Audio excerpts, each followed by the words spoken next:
नमस्कार, आरसी नेटवर्कच्या ताज्या बातमीपत्रात आपले स्वागत. अशा आहेत आजच्या प्रमुख घडामोडी. हेडलाइन्स प्रस्तुत करता Marcus the readymade multibrand showroom. सर्वोत्तम quality, fresh stock, latest designs, reasonable rate. LRT college road, Raghuvanshi मंगल कार्यालयाच्या बाजूला, अकोला. जिल्हा प्रशासनाच्या फिट अकोला मॅरेथॉन स्पर्धेला उत्स्फूर्त प्रतिसाद. सर्वच वयोगटातील स्पर्धकांचा सहभाग. शहरात चौकाचौकात लागले होर्डिंग. महाविकास आघाडीला सवाल करणारा कोण? विद्युत तारांची चोरी करणारे 5 गजाआड. 9 लाखाचा मुद्देमाल केला जप्त. शिक्षकांच्या त्रासाला कंटाळून विद्यार्थ्यांनी आत्महत्या केल्याचा पालकाचा आरोप. खदान पोलिसात तक्रार. महासंस्कृती महोत्सवात चला हवा येऊ द्याच्या टीमने अकोलेकरांना खळखळून हसविले. आता सविस्तर बातम्या. अकोला जिल्हा प्रशासनाच्या वतीने लोकसहभागातून पहिली फिट अकोला मॅरेथॉन स्पर्धा आयोजित करण्यात आली होती. या स्पर्धेला तरुणांसोबत ज्येष्ठांनी सहभाग घेतला. यामध्ये महिलांचा लक्षणीय सहभाग होता. प्रसिद्ध मराठी चित्रपट अभिनेत्री केतकी माटेगावकर व मान्यवरांच्या हस्ते मॅरेथॉनला हिरवी झेंडी दाखवून शुभारंभ करण्यात आला. अकोलेकरांचा प्रचंड उत्साह, प्रतिसाद, तरुणाईचा जल्लोष अशा वातावरणात पहिली फिट अकोला मॅरेथॉन पार पडली. जिल्हा प्रशासनाकडून लोकसहभागातून आयोजित या मॅरेथॉनमध्ये सुमारे 3000 धावपटूंनी सहभाग घेतला. महिला धावपटूंची संख्या लक्षणीय होती. वसंत देसाई स्टेडियम येथून मॅरेथॉनची सुरुवात झाली. प्रसिद्ध मराठी चित्रपट अभिनेत्री केतकी माटेगावकर, जिल्हाधिकारी Ajit Kumbhar, race director doctor Rajendra Kumar Sonone यांनी हिरवी झेंडी दाखवून मॅरेथॉनचा शुभारंभ केला. जिल्हा क्रीडा अधिकारी सतीश भट, जस नागरा पब्लिक स्कूलचे सिमरनजीत सिंह नागरा, संचालक अमृता नागरा, जिल्हा अग्रणी बँकेचे नयन सिन्हा, स्टेट बँकेच्या मंजुषा कुलकर्णी आदी उपस्थित होते. देसाई स्टेडियम येथून दुर्ग चौक, नेहरू पार्क चौक, संत तुकाराम चौक, अशोक वाटिका मार्गे पुन्हा वसंत देसाई क्रीडांगण असा स्पर्धेचा मार्ग होता. शहरात प्रथमतःच आयोजित होणाऱ्या या 21 किलोमीटर लांबीच्या हाफ मॅरेथॉनला अकोलेकरांनी भरघोस प्रतिसाद दिला. स्पर्धा 21 किलोमीटर, 10 किलोमीटर व 5 किलोमीटर या 3 प्रकारात झाली. पहाटे 4 पासूनच स्पर्धक गोळा व्हायला सुरुवात झाली होती. 5:30 ला प्रारंभ झाला. तरुणाईचा उत्साह ओसंडून वाहत होता. वरिष्ठ व ज्येष्ठही स्पर्धेत अग्रेसर होते. विद्यार्थिनी व महिलांची संख्याही लक्षणीय होती. दिव्यांग तरुणही सहभागी झाले होते. नुकतीच शस्त्रक्रिया झालेल्या एका विद्यार्थिनीने सहभाग घेतला. बहुतेक सहभागींनी आपली नियोजित धाव पूर्ण केली. सहभागींचा हा उत्साह वाखाणण्यासारखा आहे. असा उत्साह पाहूनच आम्हाला ऊर्जा मिळते, अशी प्रतिक्रिया केतकी माटेगावकर हिने व्यक्त केली. सहभागींना इलेक्ट्रॉनिक चिपसह बीब तसेच सर्व सहभागींना प्रमाणपत्र, टी-शर्ट, मेडल देण्यात आले. मार्गावरील चौकांमध्ये ORS बूस्टरची व्यवस्था करण्यात आली होती. मिलेट इयर या पार्श्वभूमीवर मिलेटपासून तयार केलेल्या अल्पोपहाराची व्यवस्था होती. स्पर्धेतील विजेत्यांना मान्यवरांच्या हस्ते बक्षिसे देण्यात आली. अकोला शहरातील विविध चौकांमध्ये लावण्यात आलेले होर्डिंग चांगले चर्चेचा विषय बनले आहेत. या होर्डिंगवरून महाविकास आघाडीला प्रश्न विचारण्यात आले आहेत. त्यामुळे हे होर्डिंग लावणारा कोण याबाबत उलटसुलट चर्चा सुरू झाली आहे. लोकसभा निवडणूक जाहीर होण्यापूर्वी सुरू असलेले हे होर्डिंग वॉर पाहता नागरिकांमध्ये संभ्रमाची स्थिती निर्माण झाली आहे. अकोला लोकसभा निवडणुकांच्या तारखा कधीही घोषित होऊ शकतात. मात्र अजूनही महाविकास आघाडीच्या जागा वाटपासंदर्भातील तिढा सुटला नाही. अशातच अकोला शहरातील चौकात लावण्यात आलेले एक होर्डिंग चांगले चर्चेचा विषय बनले असून हे होर्डिंग लावणारा कोण याबाबत उलटसुलट चर्चा सुरू झाली आहे.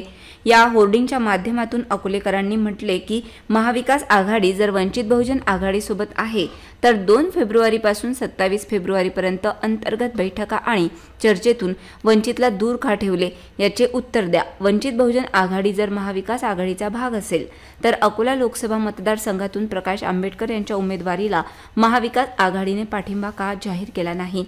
काँग्रेस या मतदारसंघात आपला उमेदवार उतरवण्याची तयारी का करत आहे? महाविकास आघाडीने वंचित बहुजन आघाडीला जाणीवपूर्वक हारणाऱ्या 2 जागा का देऊ केल्या आहेत? त्या जागा महाविकास आघाडीतील 3ही पक्ष गेल्या 15-20 वर्षांपासून जिंकलेल्या नाहीत. त्या जागा वंचित बहुजन आघाडीच्या माथी मारण्याचा का प्रयत्न केला जातोय असा सवालही या बॅनरच्या माध्यमातून विचारला गेला आहे. अकोला शहरातील Ratanlal plot, Ashok Vatika, bus stand, Akola panchayat समिती, नेहरू पार्क, कृषीनगर अकोला जिल्हा परिषदेजवळ हे बॅनर्स लागले आहेत. त्यांना वाटते की वंचित बहुजन आघाडीची जास्त हवा आहे आणि महाराष्ट्रामध्ये बाळासाहेब आंबेडकरांना वंचित जे सगळे जे लोक आहेत हे बाळासाहेबांना नेता मानलेला आहे. या लोकांनी इथले जे बहुजन वर्ग आहे, बहुजन, मुसलमान, जे तेली, माली, कुली, जे जेवढ्याही जाती आहेत या लोकांनी बाळासाहेबांना आपलं नेता मानलेला आहे. त्यानंतर बाळासाहेब हे जे आहे त्यांना जास्तीत जास्त सीटा मिळण्यात यावे. कमीत कमी 10 ते 12 सीटा बाळासाहेबांना भेटल्याच पाहिजेत. नाही भेटला तर याचा दुष्परिणाम तुम्हाला माहीतच पडणार आहे. यानंतर काही सांगायची गोष्ट नाही आहे. महाराष्ट्रामध्ये पूर्ण बाळासाहेबांच्या मोठ्या मोठ्या सभा होत आहे. बाळासाहेबांना कोणी थांबू नाही शकत. युतीमध्ये यांनी नाही घेतला तर यांना माहितीच आहे की याचा दुष्परिणाम काय होणार आहे. बाळासाहेब आंबेडकर ह्या अकोल्यामधून का पूर्ण अख्ख्या महाराष्ट्रामधून बाळासाहेबांच्या मागे सगळं बहुजन वर्ग समाज बाळासाहेबांच्या पाठीमागे आहे. काँग्रेस राष्ट्रवादी म्हणजे शरद पवारचं बाळासाहेबांच्या बद्दल पहिल्यापासूनच विरोध आहे. शरद पवारचा वंचित बहुजन आघाडी म्हणजे याच्यात आहे ना, पुढे आहे ना वंचित बहुजन आघाडी कम से कम 7-8 पूर्ण जिल्ह्यात. आता तर सध्या बाळासाहेबांची हवा आहे बा. इथं सध्याची परिस्थिती पाहता वंचित बहुजन आघाडीचे जे वोटर आहेत हे आताच्या परिस्थितीत काँग्रेस आणि राष्ट्रवादीपेक्षा खूप जास्त प्रमाणात आहेत. आणि मला असं वाटतं की सध्या बाळासाहेब आंबेडकर स्वतःही स्वबळावर लढले तर 7 ते 8 जागा स्वतः निवडू शकतात. आणि मला असं वाटते की त्यांना कुठेतरी डावलण्याचा प्रयत्न किंवा त्यांचं राजकीय वर्चस्व कमी करण्याचा प्रयत्न हा काँग्रेसचा, राष्ट्रवादीचा आणि शिवसेनेचा आहे. त्यामुळे ते त्यांना एक सामान्य नागरिक म्हणून अकोल्याचा तर मला असं वाटतं की बाळासाहेबांना ते उमेदवारी जाहीर यासाठी नाही करतात की कुठेतरी त्यांना कुठेतरी भीती आहे की बाळासाहेब आंबेडकर जर निवडून आले तर बाळासाहेब आंबेडकर हे काँग्रेसची घराणेशाही हे बंद करतील. मला असं वाटतंय की बाळासाहेबांनी 2 ते 3 जागा तर नाही झालाच नाही पाहिजे. कारण की बाळासाहेब स्वतःचा पक्ष जर बाळासाहेबांनी स्वतः वंचित मधून जर निवडून यायचं म्हटलं महाराष्ट्रामध्ये तर बाळासाहेबांच्या 2 ते 3 जागा नाही, बाळासाहेबांना कमसे कम 10 जागा, 6 ते 10 जागा बाळासाहेबांना भेटल्या पाहिजेत अशी अकोल्याचा सामान्य नागरिक म्हणून मला अशी इच्छा आहे. मंगरुळपीर तालुक्यातील महावितरणाचे विद्युत तार चोरी करणाऱ्या 5 जणांना अटक करण्यात वाशिम स्थानिक गुन्हे शाखेला यश आले आहे. त्यांच्याकडून चोरी करण्यात आलेले विद्युत तार तसेच गुन्ह्यात वापरलेली बोलेरो पिकअप वाहन असा एकूण 9,28,000 रुपयाचा मुद्देमाल जप्त करण्यात आला आहे. मंगरुळपीर पासून ते अंबापूर फाट्यापर्यंत असलेले अॅल्युमिनियमच्या विद्युत तार चोरी केल्याप्रकरणी अज्ञात चोरट्यांविरुद्ध मंगरुळपीर पोलीस स्टेशनला गुन्हा दाखल करून तपासात घेण्यात आला होता. दरम्यान वाशिम स्थानिक गुन्हे शाखेला माहिती मिळाली की सदर विद्युत तारांची चोरी करणारे चोरटे बुलढाणा आणि अकोला जिल्ह्यातील असून त्यांची नावे शेख अन्सार उर्फ बब्बू, शेख शहजाद, शेख अकबर, शेख मोहसिन आणि शेख शोएब अशी आहेत. त्यामुळे सदर चोरट्यांना ताब्यात घेऊन त्यांना विचारपूस केली असता त्यांनी विद्युत तार चोरी केल्याची कबुली दिली. तसेच त्यांच्या ताब्यात असलेले 453 किलो अॅल्युमिनियमचे विद्युत तार किंमत 2,28,000 रुपये आणि गुन्ह्यात वापरण्यात आलेली बोलेरो पिकअप वाहन 7 लाख रुपये असा एकूण 9,28,000 रुपयांचा मुद्देमाल आरोपीकडून जप्त करण्यात आला आहे. ही कारवाई पोलीस अधीक्षक अनुज तारे, अप्पर पोलीस अधीक्षक भारत तांगडे यांच्या मार्गदर्शनाखाली स्थानिक गुन्हे शाखेचे पोलीस निरीक्षक रामकृष्ण महल्ले आणि त्यांच्या पथकाने केली. शहरातील खदान पोलीस स्टेशन हद्दीतील गुरु नानक विद्यालयात इयत्ता 9वी मध्ये शिक्षण घेणाऱ्या विद्यार्थ्याने टोकाचे पाऊल उचलत आत्महत्या केली. 2 शालेय शिक्षकांनी मारहाण केल्याने त्याने आत्महत्या केल्याचा आरोप विद्यार्थ्यांच्या पालकांनी केला असून याचा तपास खदान पोलीस करीत आहेत. शहरात काळी सुन्न करणारी एक घटना घडली आहे. एका 15 वर्षीय शाळकरी विद्यार्थ्याने टोकाचे पाऊल उचलत आत्महत्या केली आहे. 2 शालेय शिक्षकांकडून मारहाण आणि मानसिक जाच होत असल्याने या त्रासाला कंटाळून त्याने हे पाऊल उचलल्याचा आरोप नातेवाईकांनी केला आहे. अल्तमेश बेग इम्रान बेग असं आत्महत्या करणाऱ्या शालेय विद्यार्थ्याचं नाव आहे. तो ज्या शाळेत शिकत होता तेथे त्याला मानसिक त्रास होता. 2 शिक्षकांनी त्याला मारहाण केली आणि मानसिक त्रास दिला. या त्रासाला कंटाळून त्याने हा निर्णय घेतल्याचा आरोप पालकांनी केला आहे. दरम्यान अल्तमेश अकोला शहरातील खदान परिसरातील मुल्लानी चौक रहिवासी असून तो त्याच परिसरातील गुरु नानक विद्यालयात शिक्षण घेत होता. घडलेल्या प्रकारानंतर सायंकाळी अल्तमेश घरी परतला आणि शाळेतील घडलेला सर्व प्रकार आईवडिलांना सांगितला. तेव्हा आईवडिलांनी याकडे दुर्लक्ष केलं. त्यानंतर सायंकाळी राहत्या घरातील वरच्या खोलीमध्ये तो अभ्यासासाठी जात असल्याचं सांगून गेला. रात्री बराच वेळ झाला तो खाली जेवणासाठी न आल्याने आई त्याच्याकडे गेली, पण त्यांना आपला मुलगा फासावर लटकलेला दिसला। या प्रकरणी खदान पोलिसांनी आत्महत्येची नोंद केली आहे। तक्रारीनंतर पोलिसांद्वारे गुरु नानक शाळेतील सीसीटीव्ही फुटेज तपासल्या जाणार असल्याचे खदान पोलिसांनी म्हटलं आहे। जी बताइए क्या मेरा बच्चा अल्तमस स्कूल में गया था 11 बजे, थोड़ा बच्चों के अंदर कुछ झगड़ा हुआ, स्कूल से फोन आया, हम स्कूल में गए तो हमारे जाने के पहले वाले स्कूल वाले ने उनको इतना टॉर्चर करे, जात को लेकर बुरा भला बोले उसको। ये स्कूल का गुरु नानक विद्यालय का केस है। ये गुरु नानक स्कूल में मेरा बच्चा टेम्परेचर में आके अपने बच्चे ने घर पे आके फांसी ले लिया। उसको बोले तेरा नाम निकाल दिए थे, बोले हम तेरे स्कूल में 9वीं में तेरे को फेल कर देंगे, बोले हम तेरा स्कूल में तेरा भविष्य खराब कर देंगे, बोले हम। इतना टॉर्चर कर गया उसको। Principal madam Meera Ahuja, school के 2 टीचर है, एक अपने शैलेश सर है और अपने एक क्या बोलते अपने टीचर है, आशा टीचर है, उनका नाम मुझे। 3 बच्चों ने वो उत्तर टॉर्चर करे और स्कूल में उसको थप्पड़ मारा भी गया। स्कूल की कैमरे के अंदर आया हुआ है, बैग आया था। आपने पुलिस में कंप्लेंट लिखाई? हमने पुलिस में कंप्लेंट करा है। हमारा यही निवेदन है कि भाई इन पर कड़ी से कड़ी कार्रवाई हो और जिनके प्रेशर में आके हमारा बच्चा मारा उन पर गुना दाखिल हो और आगे से ऐसा कोई बच्चे के साथ में ना हो। हमारा बस यही मांग है। ये कारण हमारा बच्चा तो चले गया और किसी बच्चे के साथ में ऐसा ना हो। हमारा हाथ जोड़ के निवेदन कि हमारे बच्चे को इंसाफ मिले। हमारे को बस ये दूर हमारे इंसाफ मिले। हमारे बच्चे के साथ में ऐसा हुआ और किसी बच्चे के साथ में ऐसा होना चाहिए नहीं। और ये स्कूल के अंदर आए दिन ऐसा होते रहता है। जातिवाद को लेके यहाँ पर आए दिन स्कूल के अंदर बच्चों को टॉर्चर किया जाता है। चला हवा येऊ द्या मालिकेतील दमदार कलावंतांच्या धमाल विनोदी सादरीकरणाने आज अकोलेकरांना खळखळून हसविले। हास्याचे फवारे आणि जोडीला महाराष्ट्राच्या फक्कड लावणीने महासंस्कृती महोत्सवाचा आजचा दिवस अविस्मरणीय ठरला। सांस्कृतिक कार्य व पर्यटन विभाग आणि अकोला जिल्हाधिकारी कार्यालयाच्या वतीने लाल बहादूर शास्त्री स्टेडियम येथे आयोजित महोत्सवात चला हवा येऊ द्या मालिकेतील कलावंतांनी तसेच प्रसिद्ध कलावंत मेधा घाडगे यांनी संस्कृती महाराष्ट्राची हा कार्यक्रम सादर केला। आमदार अमोल मिटकरी, जिल्हाधिकारी अजित कुंभार यांच्यासह अनेक मान्यवर उपस्थित होते। महोत्सवाला अकोलेकरांकडून भरभरून दाद मिळत आहे। प्रेक्षागृह खचाखच भरले होते व अनेकांनी प्रेक्षागृहाबाहेर उभे राहून कार्यक्रमाचा आनंद घेतला।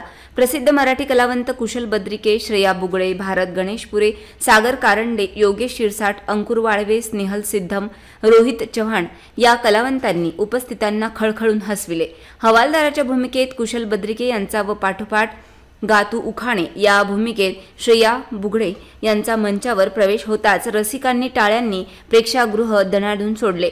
मॅरेज ब्युरो समजून गाडी विक्रेत्याकडे येणाऱ्या विवाहेच्छू युवकाबाबतचे प्रसंग भारत गणेशपुरे व सागर कारंडे यांनी सादर केले। त्यातील प्रत्येक संवादावर हशा आणि टाळ्या येत होत्या। प्रसिद्ध कलावंत मेधा घाडगे व सहकाऱ्यांनी सादर केलेल्या लावण्यांनी रसिकांना जिंकून घेतले। मेधा घाडगे यांनी सादर केलेली या रावजी बसा भावजी ही लावणी प्रचंड टाळ्या घेऊन गेली। या कार्यक्रमाला नागरिकांचा उत्स्फूर्त प्रतिसाद मिळत आहे। माना पोलीस स्टेशन हद्दीत कुरुम येथील एका भावाने सख्या बहिणींना अंधारात ठेवून बनावट दस्तावेज तयार करून वडिलोपार्जित संपत्ती हडपण्याच्या प्रकरणी न्यायालयाने सदर भावाची जमानत याचिका रद्द केली।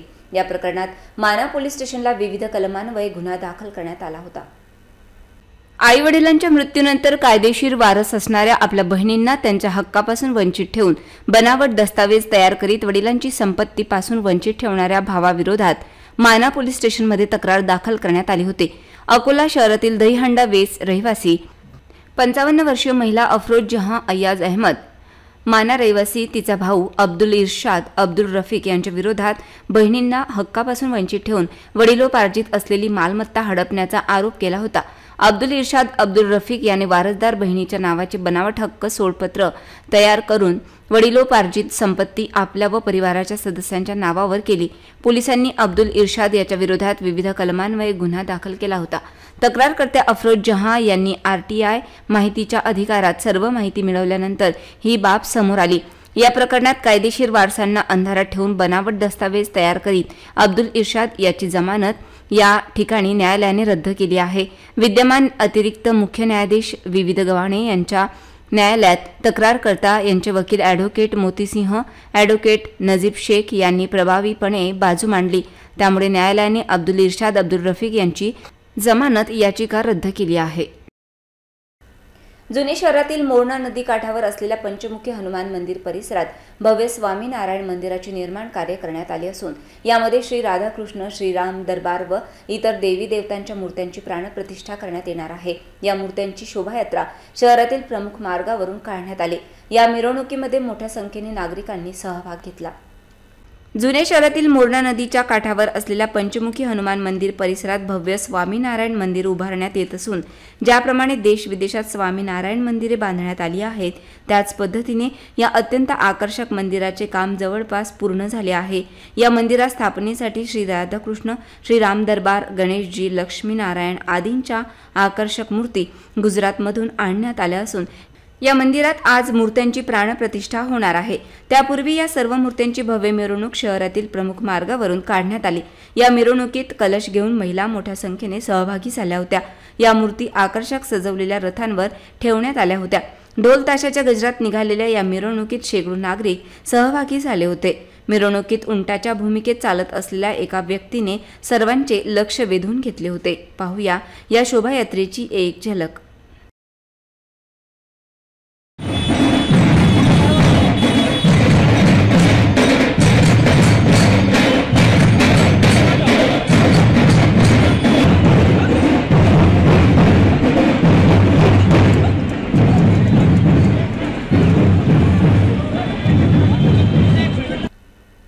अकोला शहरातील चतुर्भुज कॉलनीमधील श्री संत गजानन महाराज मंदिर परिसरात राहणाऱ्या मानेकर यांच्या घरात विषारी नाग आढळल्याने भीतीचे वातावरण पसरले।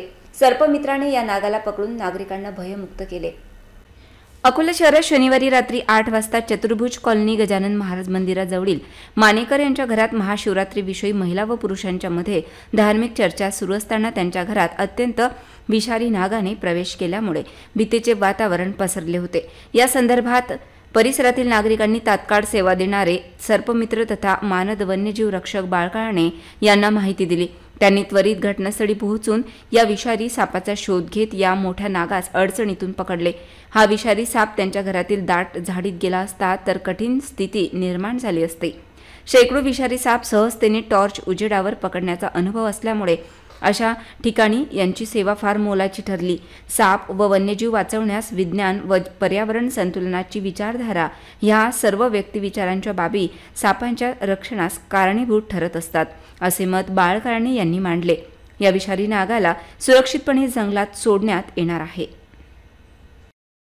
जुने शहरातील हरिहरपेठ परिसरामधील गणेश नर्मदेश्वर मंदिरात महाशिवरात्रीचा उत्सव अत्यंत उत्साहपूर्ण वातावरणात साजरा करण्यात आला। यावेळी नर्मदेश्वर पिंडीला उज्जैनच्या श्री महाकालाचे स्वरूप देण्यात आले होते। महाशिवरात्रीचा पर्व पाहता या ठिकाणी भाविकांनी दर्शनासाठी गर्दी केली। यावेळी महाप्रसादाचे आयोजन करण्यात आले होते।